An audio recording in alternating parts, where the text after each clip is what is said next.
Now, you can't find living dinosaurs nowadays, which is a good thing, mostly, but you can still meet some creatures that might have gone to lunch with them. The frilled shark, for example, is a living fossil that comes from a family of sharks that have been around for about 80 million years. One of the coolest things about it is its long, eel-like body that can grow as long as 6 feet. It has 6 pairs of gills on its throat, which help the frilled shark breathe in the deep, cold ocean where there isn't much oxygen. The shark can move very quickly, like a snake, to catch its prey when it least expects it.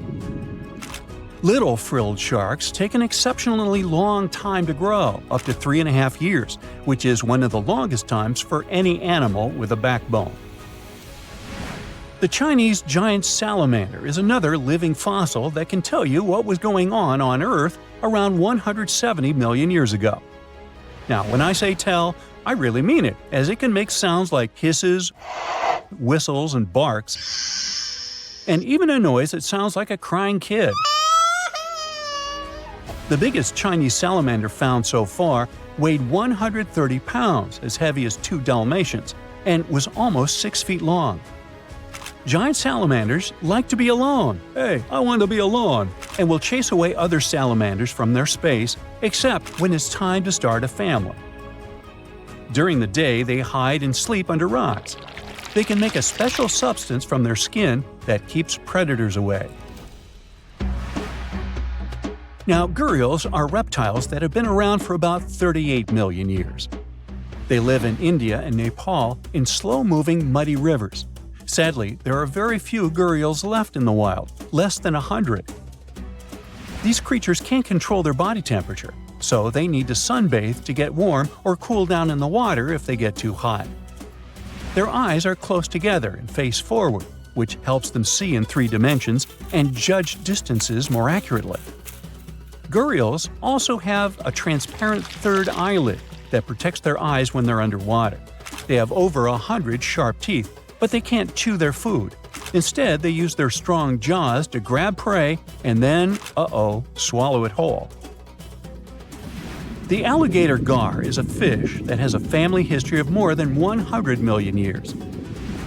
It still has some cool features from ancient times, like being able to breathe both air and water. It also has a special spiral-shaped intestine, like a shark. The alligator gar is one of the biggest and heaviest fish in North America. Just like an alligator, it has a long body and snout, plus a row of sharp teeth. But instead of legs, the gar has fins to help it swim underwater. The tuatara isn't a lizard as you might think, and isn't a dinosaur either. This New Zealand resident is one of the most unique animals in the world. Scientists love studying tuataras because they can help us understand how today's lizards and snakes evolved. One of the coolest things about the tuatara is its third eye, called a parietal eye, on its head. It has its own lens, retina, and a nerve that connects it to the brain. Scientists think it might help the tuatara know when it's light or dark outside and absorb sunlight to make vitamin D or help them keep their body temperature exactly right. Tuataras can live an extraordinarily long time, up to 100 years. Cassowaries are the youngsters on our list, as they've been around for only 60 million years. They have some things in common with dinosaurs, like their 3-toed feet and how they breathe.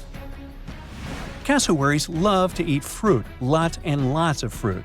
This love of fruit helps the rainforest, because when cassowaries eat the fruit, their bodies don't harm the seeds inside. As they move around the forest, they spread these seeds, you can guess how, with their own natural fertilizer, helping new plants grow. Cassowaries are big birds, about 6 feet tall and weigh over 100 pounds. They have a special claw on each foot that is 5 inches long, and they can use it to kick real fast. If they feel threatened, they can charge, kick, and even jump on someone. They can also leap up to 5 feet in the air. So, the best thing to do is stay far, far away from where they live. The order Notostraca is a group of crustaceans that you may know as tadpole shrimp or shield shrimps. These animals have been around for about 360 million years. They have a wide, flat shell that covers their head, and they have a pair of eyes on top. These creatures can be found all over the world in different kinds of water, like freshwater, brackish water, and even salty pools.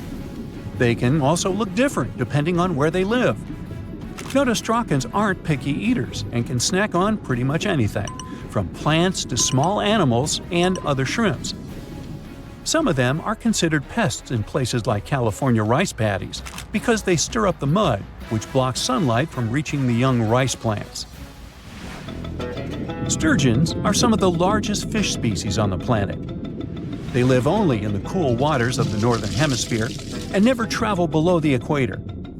Even though they are huge, sturgeons don't have teeth. They eat by sucking food off the bottom of rivers, gulfs, lakes, and oceans. Scientists believe that sturgeons came from a group of fish that first appeared around 419 million years ago, long before dinosaurs even existed. Their ancestors survived a big extinction event that wiped out 90% of all species and went on to become the largest fish in many rivers in North America and Eurasia. Sturgeons can live up to 100 years old or even older. Female sturgeons can lay up to 3 million eggs at a time, but not all of the eggs eventually turn into real fish. Our next hero, the Pacific lamprey, has successfully lived through at least 4 mass extinctions. Its ancient ancestors evolved over 450 million years ago. These creatures have cartilage instead of bones and a third eye, which is a special light-sensing organ on top of their heads. Instead of a regular jaw, they have a mouth surrounded by teeth. They latch onto prey and sup up body fluids like real underwater vampires. And although he wasn't living underwater, the story goes that King Henry I of England might have lost his life because of a lamprey. The English monarch loved this fish so much that he defied doctors' orders to stop eating its flesh. He got sick every time he'd have it, but the lack of bones and the unusual taste made the royal fall in love with it. As a result, he got some scary symptoms from eating lamprey and eventually passed away. Can you say clueless? The elephant fish, also called the Australian ghost shark, has been on Earth for around 400 million years. Even though they're related to sharks, they aren't actually sharks. Instead of bones, their bodies are made entirely of cartilage. These fish have a special shiny tissue in their eyes that can make their eyes look like they change color from yellow to green. Elephant fish can be pretty tough and will fight back if they feel threatened. They like to be alone and usually don't hang out with other fish. Horseshoe crabs also deserve the title of survival champs, as they've been around even before dinosaurs, since 450 million years ago. 4 species are still roaming the ocean from Maine all the way to Mexico. Horseshoe crabs are more like spiders than ticks than they are like real crabs. They have 9 eyes, plus extra light sensors near their tails, so they can see really well. They breathe underwater using flap-like gills near their belly, and sometimes they use these gills to swim upside down. Every spring, when the tide is high, these creatures come up to the beach at night to mate and lay their eggs, and you can see hundreds of thousands of them. In the near future, humans extract ancient DNA from a long-extinct creature. They patch up the missing pieces with genes from a modern-day animal. Then, in a high-tech lab, they bring the species back to life. Sounds familiar? Well, yes, that's actually the plot of the original Jurassic Park. But the thing is, we're now living in the timeline where researchers are doing exactly that. Although this time, the star of the show isn't a raptor or a T-Rex.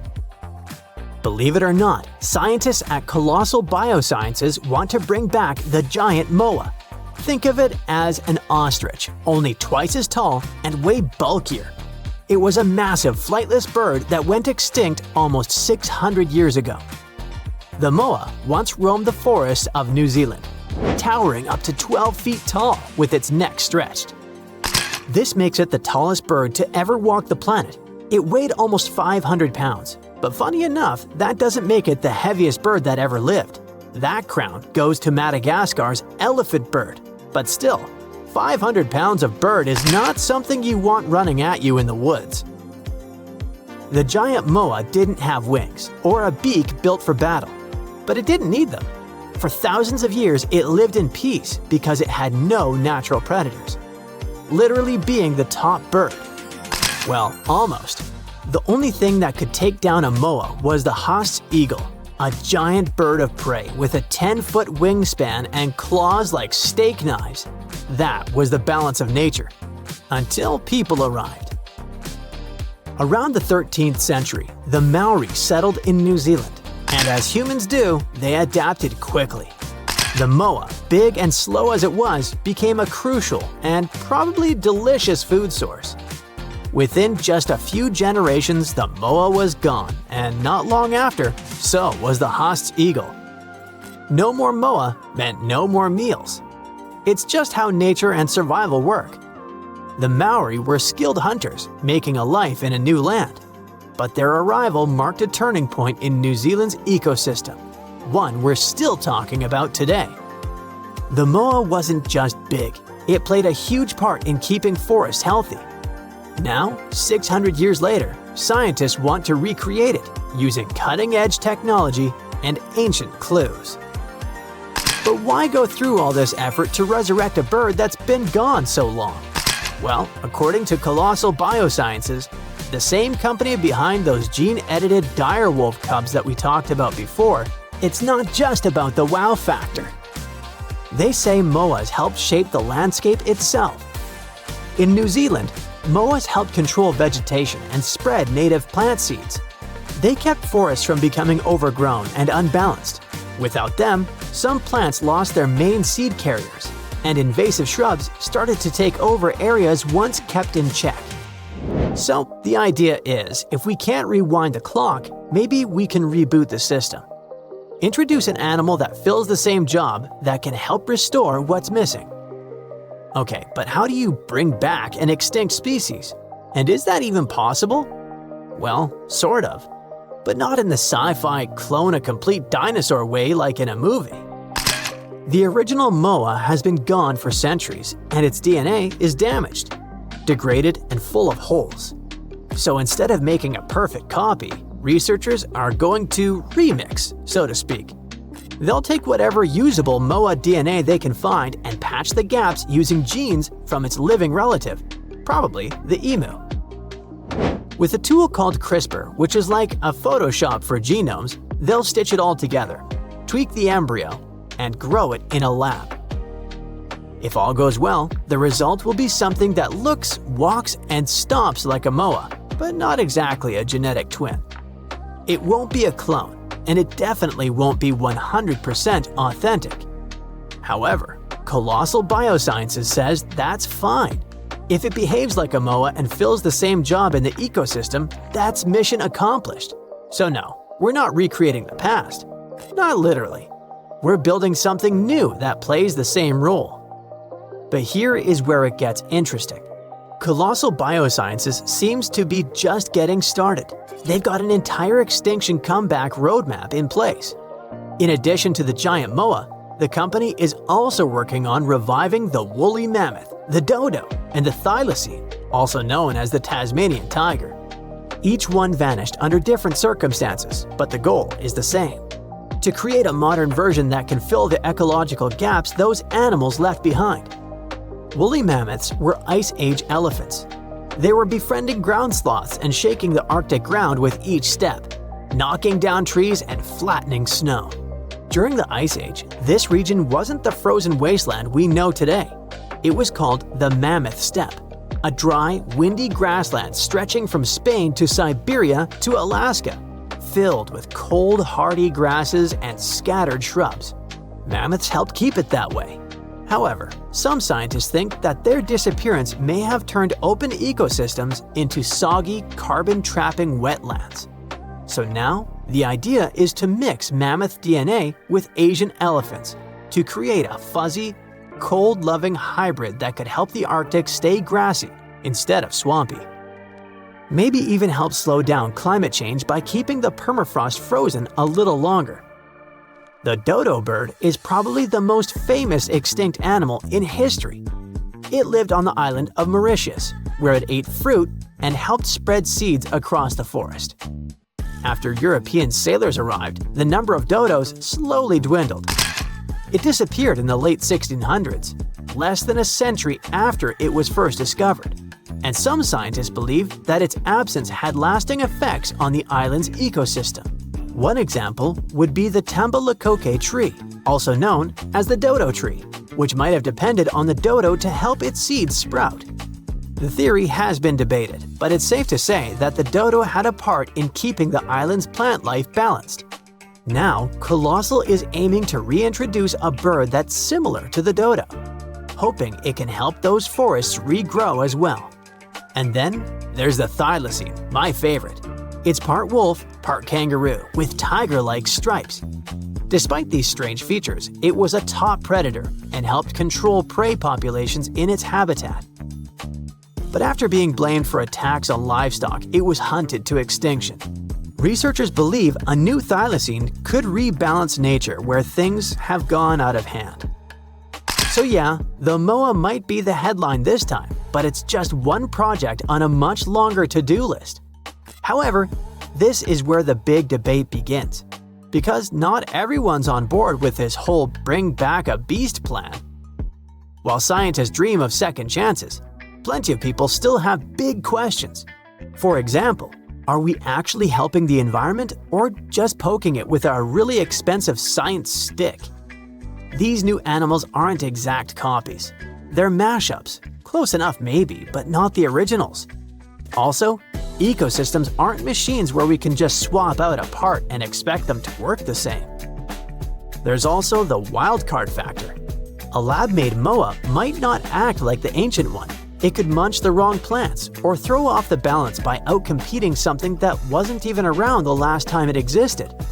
Some experts worry that tossing new species into today's ecosystem could backfire. After all, the world they're coming back to? It's different. And in some cases, their old homes don't even exist anymore. There's also a deeper concern: the message this sends about extinction. If people believe we can just bring things back, will they take conservation any less seriously? Will protecting endangered species feel less urgent if extinction stops being permanent? So while the science behind all this is undeniably impressive, the ethical questions aren't going away. Should we be reviving species, or should we be doing more to protect the ones that are still here? If both options are true, how do we do so successfully? Whether it's mammoths, moas, or dodos, one thing's clear: we're not just studying nature anymore. We have the power to rewrite it. And like Uncle Ben said, with great power comes great responsibility. Let me know what you think. And as always, stay on the bright side.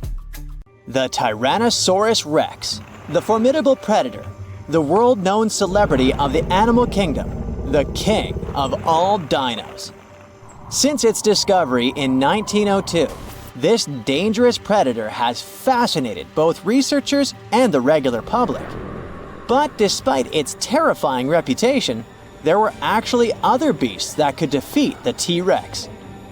And one of the true nemeses of this dinosaur was the Triceratops, a herbivore. But despite its plant-based diet, the dino was huge and had two nightmarish large horns and a smaller one, along with thickened bones which added to its defenses and helped protect itself from dreadful predators like the T-Rex.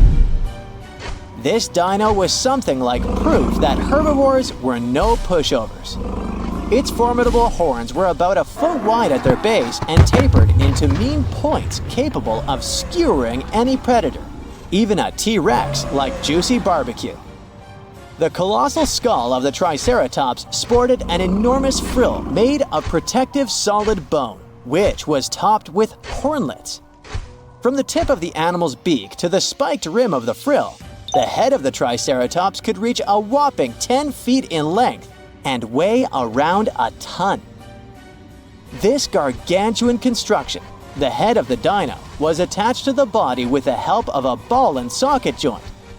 This allowed the dino to swivel its head around with astonishing speed, brandishing its horns to scare predators away.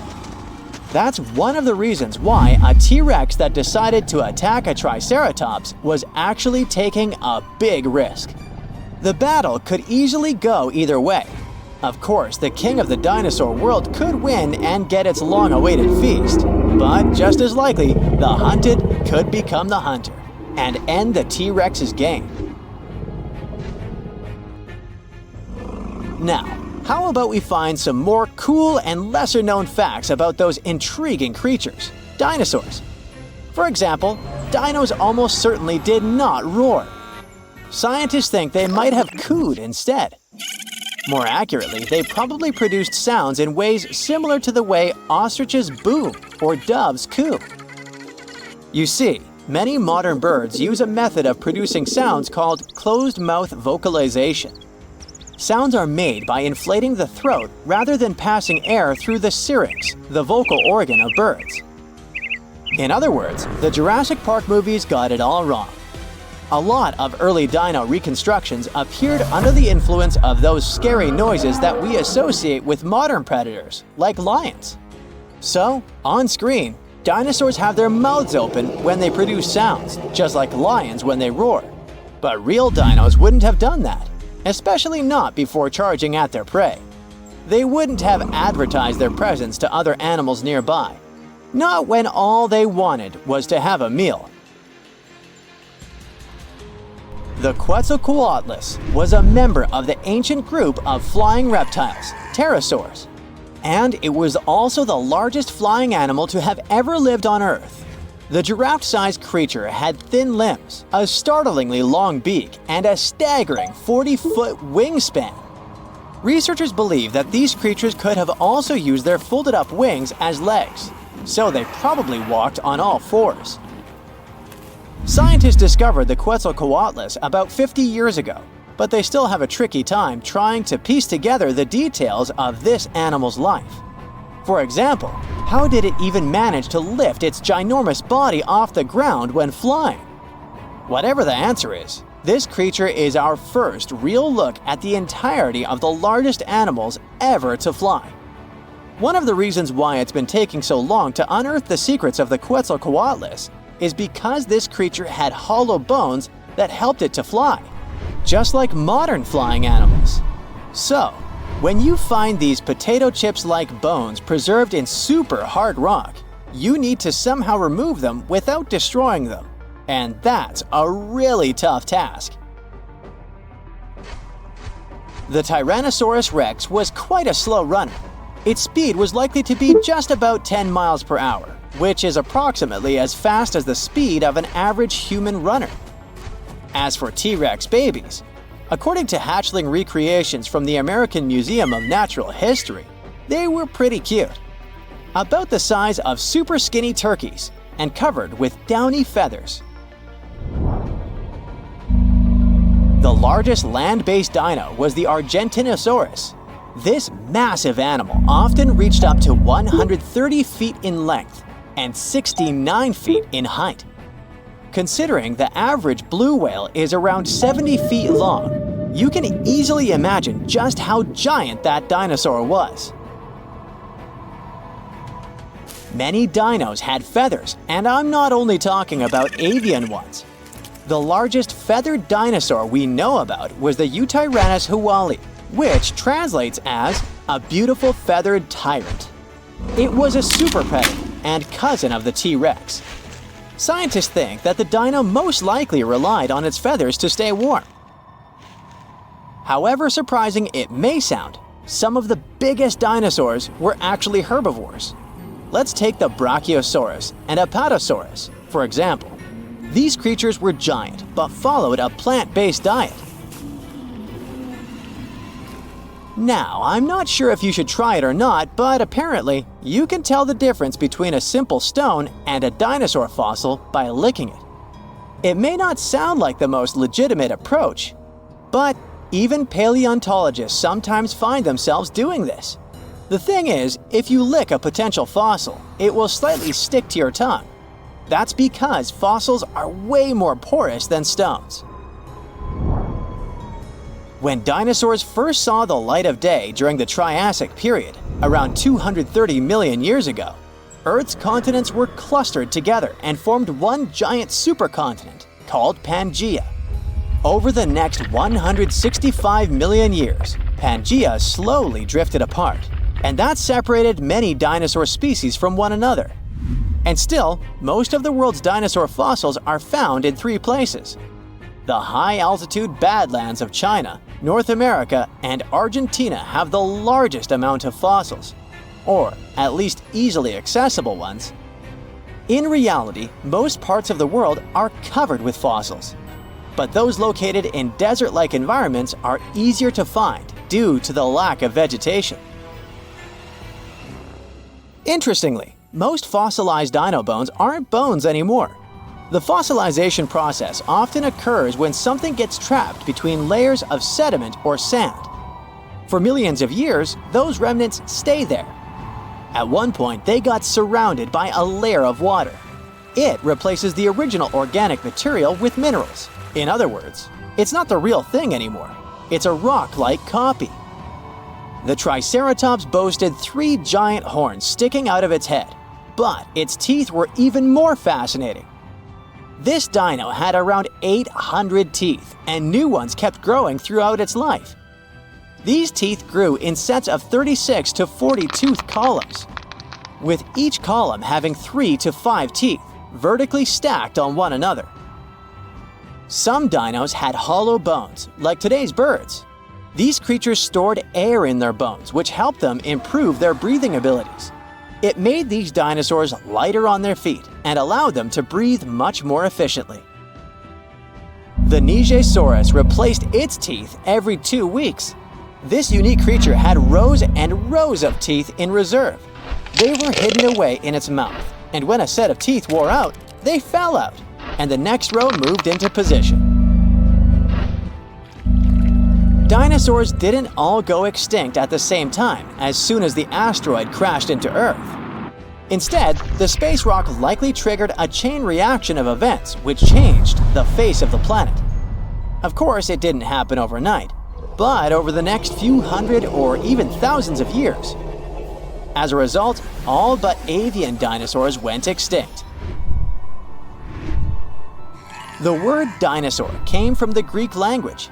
Deinos means terrible, and sauros means lizard. So basically, dinosaur can be translated to terrible lizard. You may object that not all dinosaurs were terrifying predators. This name might be appropriate for the T-Rex, but not, let's say, the tiny May. Rumor has it that when Sir Richard Owen, an English biologist, came up with the name for dinosaurs, he used the word terrible in a different sense.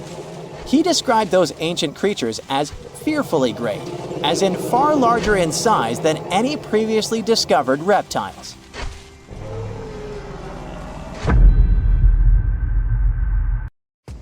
There's a monster hiding in the remote forests, swamps, and rivers of the Congo Basin in Central Africa.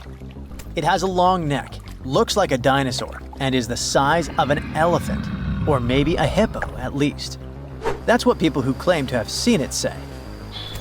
It should have gone extinct millions of years ago, but this Congo's version of the Loch Ness Monster somehow survived. This creature is the Mokele-Mbembe, which means one who stops the flow of rivers, and more folks are saying they've seen it lately. European explorers first heard the stories of this creature from the people living near the Congo River in the early 1900s. A German captain even included a description of the monster in his official report from his expedition. The locals told him the animal was of a brownish-gray color with smooth skin, a very flexible neck, and only one long tooth that could be a horn. Some of them mentioned a long, muscular tail, like that of an alligator. They also said that the creature lived in the caves, but climbed the shores even in the daytime to find some plants to eat. Locals also believed its favorite snack was a kind of liana with large white blossoms. Some of them even showed the German captain some fresh path the monster left leading next to those plants. And they warned him that Mokele-Mbembe definitely didn't like humans and took down any canoe that would sail nearby. Dinosaurs were a real hit in pop culture in the 1910s, and several newspapers in Europe and North America wrote about the dino-like monster from Africa back then. In the later years, several expeditions traveled to the Congo basin to search for Mokele-Mbembe or interview claimed witnesses. They did not find any direct physical evidence, but collected many stories. One zoologist in the 1980s said he took a film of Mokele-Mbembe, but the footage did not develop properly. Stories and movies like Jurassic Park have kept the dream alive that dinosaurs might still be hiding somewhere in deep forests. At some point, people stopped reporting sightings of the creature as often, so it almost became a forgotten legend. But it all changed recently, as many people claim to have witnessed the mythical monster with their own eyes. Cryptozoologists, those fans of mysterious creatures, believe it could be a dinosaur that, for some reason, didn't go extinct, related to a brachiosaurus or a diplodocus. This idea comes from how people describe seeing the creature, with a super long neck, a huge body, and a tiny head. They think it might have stayed hidden in the deep forests of Africa all this time. But scientists say that if it really were the last living dinosaur, we would have found some real proof by now, like a photo or bones or something showing it walking around the Congo basin. Some expeditions that are trying to find proof the monster is real have even used sonar technology to scan the murky waters of Central African rivers and lakes in search of any large, unidentified creatures. Some people even narrowed down the monster's location to a specific remote lake, surrounded by untouched jungle in the swamps. So far, the search for evidence hasn't been successful.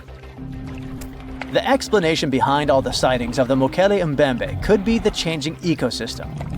More and more human settlements are moving into the huge Congo Basin rainforest. People aren't used to seeing large animals that live in the forest, so they believe they have witnessed the mysterious creature from their folklore.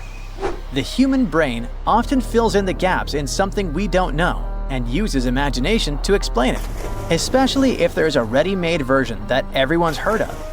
But still, we can't completely rule out the possibility that there are some new, unknown species of animals hiding in the Congo forests. Maybe just not a missing dinosaur. Another legend, this time Mongolian, says there's a giant worm living deep in the Gobi Desert. Yep, similar to the monster you've seen in Dune. The creature, which is supposedly up to 6 feet long, can spit acid that could melt anything and shoot electricity. They say it spends most of its days hiding underneath the sandy dunes, but likes to come out during the wetter months of June and July. The people in the West first found out about the megaworm of the Gobi Desert thanks to an American paleontologist, Roy Chapman Andrews. This brave man was probably the inspiration for Indiana Jones. In 1926, he wrote about the creature in his book. At the meeting with Mongolian leaders, Andrews heard detailed descriptions of the creature, even though none of them had ever seen it themselves. One of them said it looked like a sausage that was about 2 feet long, with no head or legs. According to him, the worm was so poisonous that just touching it could instantly take your life, and it lived in the loneliest parts of the Gobi Desert. Andrews didn't think the creature was real, but he shared these stories again in another book. And then, stories of the monster spread around the world. In some of them, it's only 1 foot long. In others, it's as large as a human. Some say it looks like a snake, and some describe it as a caterpillar. Some people claim it has wings and can fly, and others think it could be a supernatural evil being without a body. The color of the creature also remains a subject of debate. It could be white-gray, brown, or even bright red. The stories of witnesses are probably so different because the creature doesn't even exist. In 1983, one scientist who was visiting the region heard that an old man had managed to finally catch the mysterious worm. He also found out there was a nest nearby and decided to risk it all and see it. But instead of a scary monster, there was a tartar sand boa inside. Luckily for the scientist, this snake is non-venomous, but it does have gray-brown scales and could match the description of the giant worm. When he showed it to the locals, supposedly, all of them said it was the monster they had seen. Big expeditions from America, Britain, and New Zealand came to the Gobi Desert to try and find the creature. Many other adventurers came from all around the world on their own, but found no evidence the monster was real. But many Mongolians are sure the death worm is no fantasy. If you don't believe there's a monster in the Gobi Desert, how about one in Lake Worth in Texas? According to local folklore, there's a part human, part goat creature with scales and long clawed fingers hiding there. It all started back in July 1969, when locals claimed to have spotted this mysterious creature roaming around. The newspapers loved the story and started reporting about new sightings. One article said that the monster jumped out of a tree and landed on some guy's car. Another report claimed that the Lake Worth monster decided to throw an automobile tire at a group of people. Someone even managed to take a photo of the creature, and the newspapers published it. Locals started flocking to the lake at night, hoping to catch a glimpse of the creature, but no one could find any evidence it was real after all. The author of the monster's photograph later said it was most likely someone's prank, because the creature really wanted to be seen. Then, a reporter from the local newspaper received an anonymous letter saying that it was 3 high school students who decided to dress up and scare people. Even despite this, some cryptozoologists think it could have been an undiscovered primate species that walks on 2 legs. We don't know if the Worth monster is real, but it does one good thing and brings together the local community. Every year since 2009, they throw the Lake Worth Monster Bash. 75 million years ago, North America was full of scary dinos, both walking and flying, and insects the size of birds. But the biggest predator there was something way scarier, a crocodile so massive it could swallow dinosaurs whole. This beast was roughly the length of a school bus, weighed more than 5 tons, and had teeth the size of bananas. Its name was Dinosuchus, which literally means terrible crocodile. And trust me, it lived up to that name. Scientists have found its fossils all across North America, from Mexico to Texas to New Jersey and Montana. It means this monster could live pretty much anywhere it wanted. It wasn't picky. It roamed rivers, swamps, and even coastlines. And when it was hungry, anything that moved was fair game. Fossilized dinosaur bones show massive bite marks matching its jaw pattern. So yes, it actually took down dinosaurs. What's even crazier is its bite force. Based on skull reconstructions, scientists estimate it could crush bones with more power than T-Rex. So if a T-Rex ever got close to the water, it might have ended up as lunch. But Dinosuchus wasn't just a bigger and meaner version of today's crocodiles. It was more closely related to alligators. Recent studies show that it actually belonged to an ancient branch of crocodilians that split off before the ancestors of modern alligators and crocodiles. It was like that weird cousin in your family tree who doesn't quite fit in, but somehow looks like everyone. It had traits from both groups, like salt glands that helped it survive in both freshwater and saltwater. That's rare because most crocs today can't handle salty environments for long. This feature might have been its secret superpower. Around that time, North America was divided by a massive inland sea called the Western Interior Seaway. It stretched from the Arctic Ocean down to the Gulf of Mexico. Dinosuchus could travel across it, sneaking along the coasts and striking anywhere there was food. Still, scientists argue about its favorite hangout spot. Some say it mostly lived in rivers and swamps, and the fossils found near the coast just happened to be preserved better there. Others think it really did patrol the ancient shoreline, waiting for dinosaurs that wandered too close. Either way, this reptile ruled its world, and the climate of its time helped it thrive. The late Cretaceous was a warm, humid idyll filled with wetlands, forests, and endless food sources. giant turtles, fish the size of cars, and whole herds of herbivorous dinosaurs gave Deinosuchus an all-you-can-eat buffet. As long as the ecosystem stayed stable, it could keep getting bigger and bigger, and it did. Throughout Earth's history, huge crocodiles have evolved again and again. It's like nature's favorite blueprint for apex predator. Even today, Nile crocs and saltwater crocs are living proof that this ancient design still works perfectly. Some scientists even joke that crocodiles are basically dinosaurs that decided to chill and wait it out. They survived mass extinctions while most other big reptiles vanished. Deinosuchus wasn't so lucky and went extinct around 73 million years ago, most likely because the environment changed and its food sources dwindled. But the ocean is still full of mysteries. Maybe some gigantic croc-like beasts are still lurking out there. And while we're guessing, let's look at some other prehistoric creatures that make scientists rewrite what they thought we knew about life on Earth.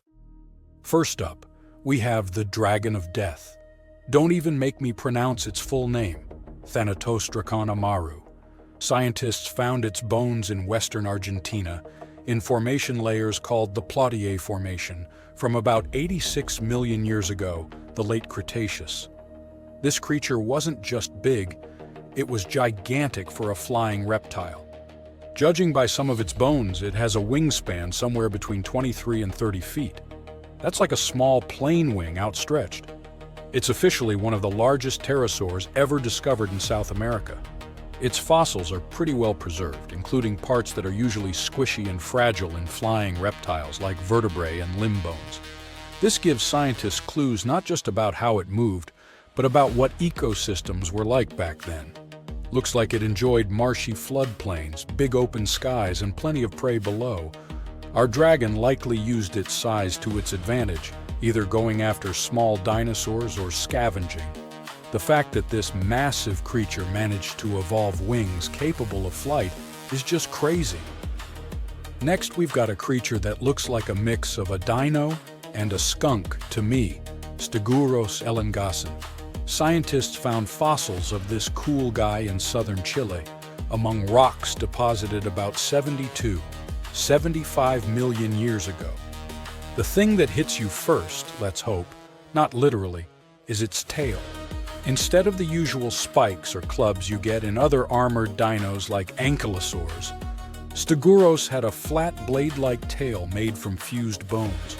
It looked almost like a weird paddle or frond. Scientists compare it to Aztec ammunition because of that blade structure across the tail's rear half. It wasn't huge, only about 6.5 feet long, but what it lacked in size it made up for in weirdness and cleverness. Its body had armor plates, protective skin scutes, and a skull structure showing features of different dinos. So it was kind of a hybrid in style, which got paleontologists rewriting some of the family trees of armored dinosaurs. Also, the fossil is unusually complete, about 80%, which is rare because armor bones are often damaged or missing. This is super useful for science because it shows us how armor evolved, especially in southern continents. And you definitely need to meet our next hero, a truly bizarre marine reptile that once patrolled the waters of what's now Wyoming, Serpentisuchops fisteri. This creature was part crocodile, part sea monster, and 100% nightmare fuel. Scientists first found its fossils over 25 years ago, but they only recently managed to piece together enough of its remains to truly understand it. It had a super long neck, which was normal for plesiosaurs, and a croc-like skull and body. Most fossil books would tell you these traits shouldn't exist in the same animal. So this guy was a stunning exception. Paleontologists have found its lower jaw, a large portion of its skull, neck vertebrae, tail, and ribs. So they were able to reconstruct not just what it looked like, but how it likely moved, swam, and hunted. About 35% of its body is preserved, which is not so often for marine reptiles, and it lets scientists learn a lot about its lifestyle. With its long neck and the power of a crocodile, plus a super combo of speed, reach, and bite, this guy was most likely a top predator of its time. Last but not least, we have this cool dino, Deinonychus tsokhtbatari, that lived in Mongolia's Gobi Desert around 90 to 95 million years ago during the Cretaceous period. It wasn't a meat-eater like T-Rex, but more of a plant muncher. It grew to about 10 feet long, roughly the size of a tall adult human lying down, and weighed around 575 pounds. Pretty hefty for a leaf-eater. The craziest thing about this heavy guy was its hands. It only had 2 fingers on each hand, and each finger carried a giant curved claw about a foot long, covered in keratin, the same stuff your nails are made of. That keratin actually added over 40% to the claw's length, which is super rare to see preserved in fossils. Because of that, scientists can actually study the full shape and structure of the claw, not just the bone. Its hands weren't just for show, though. We can see fused wrist bones and stiff joints in the fossil, which means it could grab and pull down branches to eat leaves. So, having fewer fingers could actually be a bonus if your goal is to reach and rip down vegetation. It's a really cool example of how dinosaurs adapted in weird and specific ways to survive. Hey, welcome to the Dino New Year's Party. Hey, everyone you know well is here. Tyrannosaurus, Triceratops, Stegosaurus, Raptor, Diplodocus. But there will also be someone new, a guest who will surprise you. You see, paleontologists have discovered a new dinosaur species that was somewhat like the T-Rex, but with a twist. These guys would rather eat a crunchy salad than a juicy steak. Hey, meet this dude. Any guesses on how to pronounce this? Deinonychus tsokhtbatari. Thanks, please hold your applause. These are herbivorous guys that belong to the Therizinosaurs. But they had one awesome feature.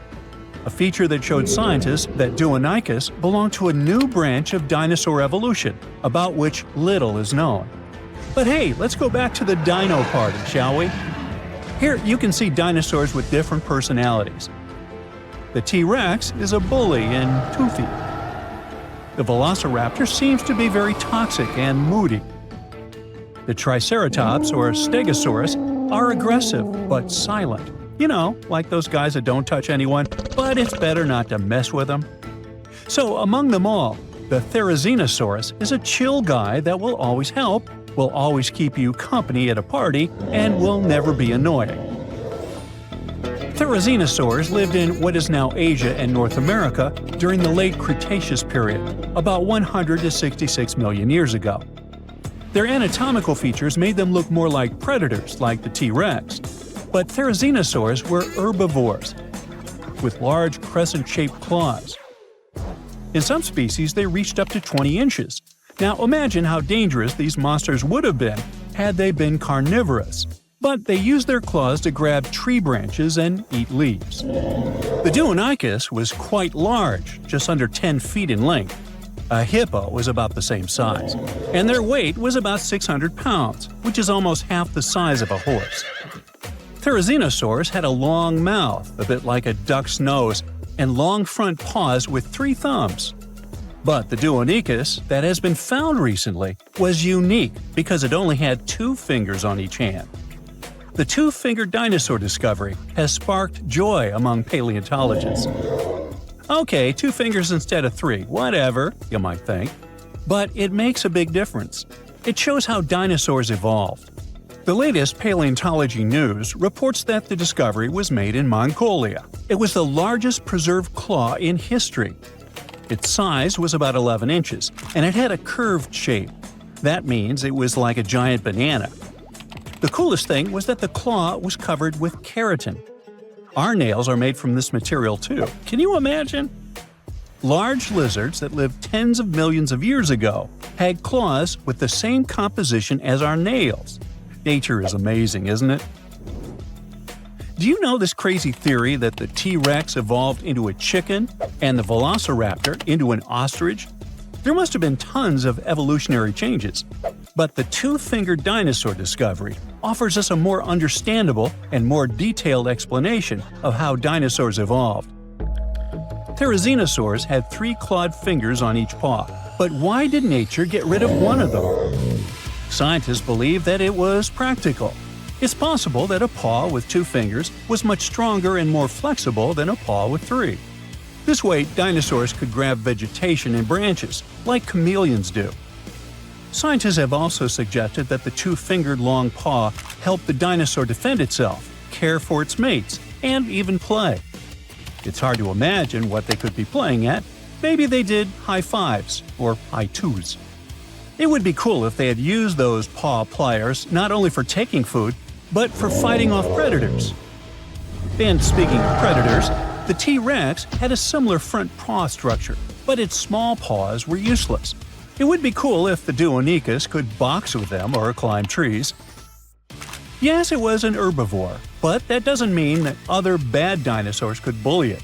Let's just think that the Deinonychus was kind of weak and formidable to the strong.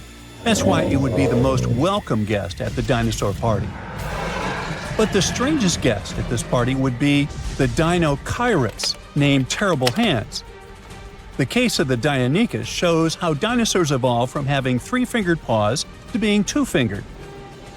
The Dinosaurus shows that ancient lizards could evolve into a horse or something else. It sounds weird, but let's get to know this guy better. In 1965, the arms, hands, and shoulder girdle of an unknown dinosaur was discovered in the Gobi Desert in Mongolia. When paleontologists put the bones together, they got 2 long, creepy arms. For many years, those arms remained in the museum without a body. It looked funny and a little scary. Each arm was about 8 feet long. This is more than the tallest basketball players. Paleontologists were trying to find other dinosaur body parts in the Gobi Desert, but their attempts were unsuccessful. The Dinosaurus became one of the most famous mysteries in paleontology. How big was the owner of such arms? What did it eat? How did it live? This remained unknown until 2014. According to the latest paleontology news about this lizard, a group of scientists from the Korea Institute of Geoscience and Mineral Resources has discovered other well-preserved remains of the Dinosaurus. With their help, paleontologists have managed to recreate the lizard's appearance. And that breakthrough has turned out to be much cooler than the 2-fingered dinosaur discovery. Are you ready? The Dinosaurus was colossal, rather slow, with a horse-like head and a spine that formed something like a hump. It looks super weird, even for a science fiction movie.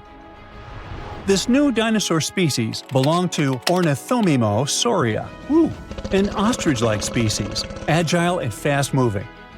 But not the Dinosaurus. Instead of speed and agility, the dinosaur had a large size. It was 36 feet long and weighed 13,200 pounds, which is almost the weight of an adult elephant and the length of half a metro wagon. Despite its size, the Dinosaurus was quite harmless. Its long muzzle looked like that of a duck or a horse.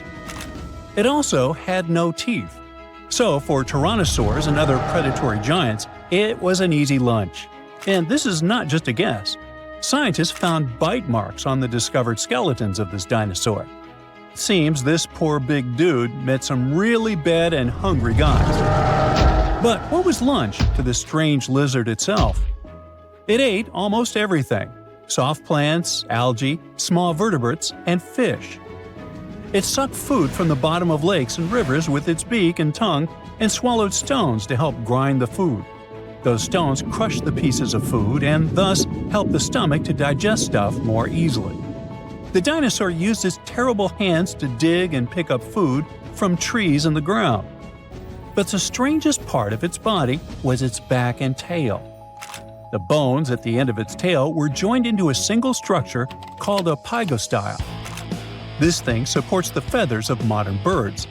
Now, it's possible that the Dinosaurus waved its tail like a fan, and its back had thick bone spikes that stuck up from its spine. Considering that those bones were covered with skin, the whole strange skeleton structure looked like a sail.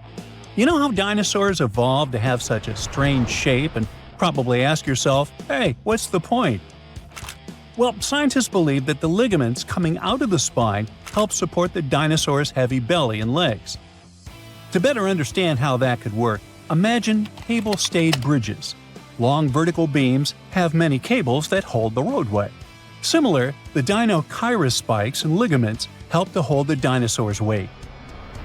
Now back at our dino party, it would be a shy, tall dude who accidentally drops a drinking glass and makes you feel awkward.